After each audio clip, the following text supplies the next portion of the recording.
আমার এই পুকুর থেকে যদি কেউ একবার মাছ নিয়ে যায়, সে কিন্তু আর মানে যতক্ষণ পাবে এই পুকুর থেকে মাছ কিনবে, সে কিন্তু আর অন্য কোনো পুকুর থেকে মাছ কিনবে না। কেন বললেন এই কথাটা? কেন বললাম এই কথাটা, মানে এইখানে মাছের কালার, মাছের গ্রোথ, মাছের যে মানে চাকচিক্য ভাব, সেটা সম্পূর্ণ আলাদা। মেনলি আজকে আপনাদের দেখাবো সেটা হচ্ছে ফিশারি নিয়ে, কারণ সব থেকে ইম্পর্টেন্ট পার্ট হচ্ছে এই ফিশারিতে টোটালি কিন্তু অর্গানিক ওয়েতে এই ফিশ ফার্মিং হচ্ছে। অনেকে দেখেছি স্যার, অনেকে এই ফিশারি করতে গিয়ে অনেকে বিভিন্ন রকম রাসায়নিক ব্যবহার করে, আর আমি যতদূর শুনলাম যে কারণে ছুটে আসা সেটা হচ্ছে আপনারা কিছু অর্গানিক ওয়েতে এই ফিশারি পরিচালনা করছেন। তো সেটা কি আর কিভাবে মানুষ সেটা ব্যবহার করতে পারবে, সেই বিষয়ে যদি একটু বলেন।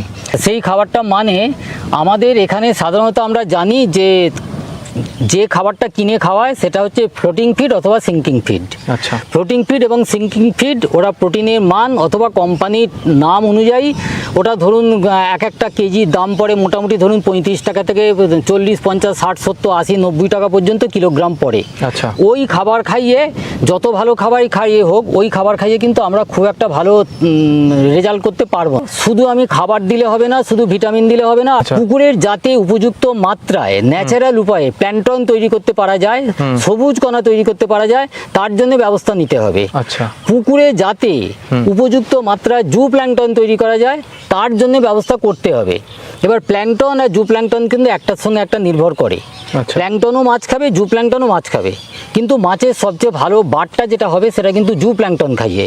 তাহলে জু প্ল্যান্টনকে যদি আমাকে গ্রো করতে হয়, তার আগে আমাকে প্ল্যান্টনকে গ্রো করতে হবে। তার কারণ হচ্ছে পুকুরে মাছ আছে, মাছের অক্সিজেন প্রয়োজন, আবার যে জু প্ল্যান্টন থাকবে তারও অক্সিজেনের প্রয়োজন। তাহলে তাকে যোগানোর জন্য আমাকে প্ল্যান্টনটা দিতে হবে। প্ল্যান্টনটা দুটো কাজ করবে, মাছের খাবারের কাজ করবে আর জু প্ল্যান্টনের অক্সিজেন যোগানোর কাজ করবে। বড় বড় ময়নার বড় বড় ভেরি হতে পারে, বা কাঁথির বড় বড় মানে আর কি ভেনামির যে চিংড়ি আছে, সেই চিংড়ির ক্ষেত্রে হতে পারে। ওরা অনেক দামি দামি প্রোবায়োটিক ব্যবহার করে, ঠিক কথা, কিন্তু অ্যাকচুয়ালি ওই প্রোবায়োটিকগুলো কতটা কাজ করে আমার ব্যক্তিগত অনুমান যে ওনাদেরও হয়তো ঠিক মতন ধারণা নেই যে আদৌ ওই প্রোবায়োটিকগুলো কতটা কাজ করছে।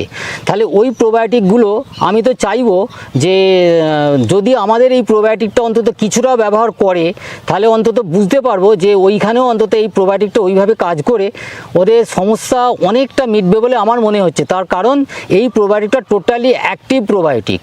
আচ্ছা, প্রোবায়োটিককে যদি আমরা অ্যাক্টিভ করে না দিই, তাহলে প্রোবায়োটিক কিন্তু সেই অর্থে কিন্তু কাজ করতে পারবে না। অতএব আগামী দিনে আমি এইটুকু বলতে পারি, মানে আমার রাজ্যের সমস্ত মাছ চাষি বন্ধুদের আমি খোলা মনে আবেদন করতে পারি যে যদি আমি যে পদ্ধতিগুলো বলেছি, যদি এই পদ্ধতিগুলো ধাপে ধাপে একটা পুকুরে ঠিকমতো মেনটেন করা হয়, তাহলে কিন্তু মাছ চাষে বিপ্লব আনা সম্ভব। সেটা কিভাবে সম্ভব আমি যদি বলে দিই, যে আমার উত্তর দিনাজপুরের রায়গঞ্জের একটা পুকুরে আমার 500 গ্রাম সাইজের কাতলা মাছ ছাড়া হয়েছিল। সেখানে আর একটা ক্রাইটেরিয়া আমি যোগ করেছিলাম, সেখানে প্রত্যেক দিন নির্দিষ্ট একটা টাইমে পাম্প চলতো।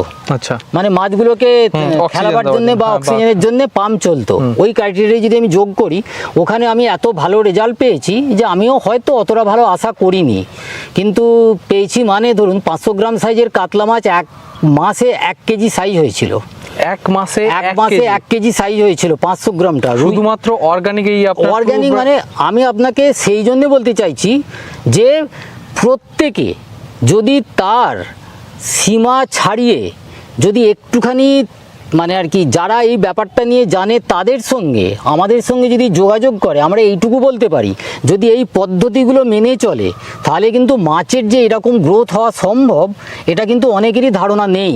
অনেক সম্পূর্ণ অর্গানিক, যেটা খেলে মানুষের ক্ষতি হবে। এবং এইখান থেকে আমার এই পুকুর থেকে যদি কেউ একবার মাছ নিয়ে যায়, সে কিন্তু আর মানে যতক্ষণ পাবে এই পুকুর থেকে মাছ কিনবে, সে কিন্তু আর অন্য কোনো পুকুর থেকে মাছ কিনবে না। কেন বললেন এই কথাটা? কেন বললাম এই কথাটা, মানে এইখানে মাছের কালার, মাছের গ্রোথ, মাছের যে মানে চাকচিক্য ভাব, সেটা সম্পূর্ণ আলাদা।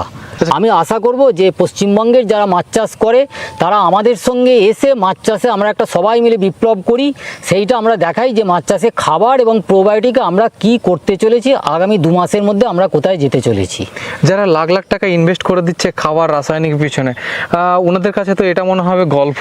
দেখুন, আসলে যদি আমি এখানে আমার খেদের কথা যদি বলি, যে আমি অ্যাকচুয়ালি মানে সরকারি দপ্তর এবং কিছু বড় প্রাইভেট ফার্মেও আমি আমার তথ্য বা আমার থিওরি সম্বন্ধে আলোচনা করতে চেষ্টা করেছিলাম, কিন্তু তারা যেহেতু কোটি কোটি টাকার বিজনেস করে, অতএব তারা আমার মতো ছোট গবেষকের কাছ থেকে তারা হয়তো কিছু নিতে রাজি নয়। কিন্তু আজকে আমি খোলা মনে বলতে পারি যে সকলকে নিঃসংকোচে, যদি যারা বড় বড় ভেরিতে চাষ করে তারাও যদি আমাদের এই টেকনোলজিটা ব্যবহার করে, তারা কিন্তু পরিবেশকে এইভাবে নষ্ট করার কোনো প্রয়োজন হবে না। স্যার একটু মাছ ধরা হ্যাঁ, হচ্ছে, হ্যাঁ। এগুলো একটু দেখে আসুন নেবো একটু। কি হয়। আসবে তো এটা পুরোটাই পাবদা আছে? এটা পাবদা সব পাবদা আছে, এটা মাগুরটা আছে, দেশি মাগুর আছে। আগে পাবদা কিন্তু সহজেই মাঠের পুকুরে হয়ে যেত, এখন সে জায়গায় তো আর হচ্ছে না। না না না, এখন না। আমাদের চাষ করতে হচ্ছে। হ্যাঁ, আরে বাবা, এটা কতদিনের মাছ স্যার? এই মাছটা বেশি দিনের নয় তো, কত হবে এটা? 2 মাসের। 2 মাসে? হুম। 2 মাসে খারাপ সাইজ হয়নি কিন্তু? না না না। এটা মাত্র 2 মাসে? হুম হুম হুম, হুম। কিভাবে ডেভেলপ নিচ্ছে, এবং গায়ের গ্লেজও কিন্তু ভালো রয়েছে। বাজারে যেটা বিক্রি হয় একটা কালচে স্পট থাকে, কিন্তু এতে কিন্তু অতটা নেই। জানি না বড় হলে আবার হবে কিনা। এত সুন্দর কোয়ালিটির পেছনে কি সেই একই জিনিস? হ্যাঁ, একই জিনিস, একই জিনিস। আমাদের থিওরি এক, আমি যেগুলো বলেছি সেইগুলো একই থিওরিতে হচ্ছে, একই প্রোবায়োটিক, আর ওইভাবে খাবার দিয়ে হচ্ছে। এই দেখুন কত সুন্দর সাইজ হয়েছে, দেখুন মাত্র 2 মাসে, মাত্র 2 মাসে কত সুন্দর সাইজ। আর এগুলো বাজারে তো ভালোই ডিমান্ড রয়েছে। বাজারে ভালো ডিমান্ড আছে। আমাদের এখান থেকে পাবনা আমাদের বাজারে নিয়ে যেতে হয় না, আমাদের পুকুর থেকে বিক্রি হয়ে যায়। তাই কেন, হ্যাঁ। কি জন্য বিক্রি? পুকুর থেকে এগুলো ওরা আসলে এখানে একটা আমাদের পাবলিসিটি হয়ে গেছে যে এখানে পিওর অর্গানিক জিনিসগুলো পাওয়া যায়। আচ্ছা, তো যে কারণে কোনো অসুবিধা হয় না? অসুবিধা হয় না। এমনকি বলছি তো, আমাদের ডিসেম্বর মাসে বিয়েবাড়ি, সেই বিয়েবাড়ির অর্ডারে কাতলা মাছ 2.5 কেজি করে নেই বলে এখনই সে অর্ডার বুক করেছে। কি বলছেন? এতদিন থেকে অর্ডার হয়ে এতদিন গেছে? ধরে অর্ডার বুক করেছে, 2.5 কেজি সাইজে কাতলা মাছ দিতে হবে।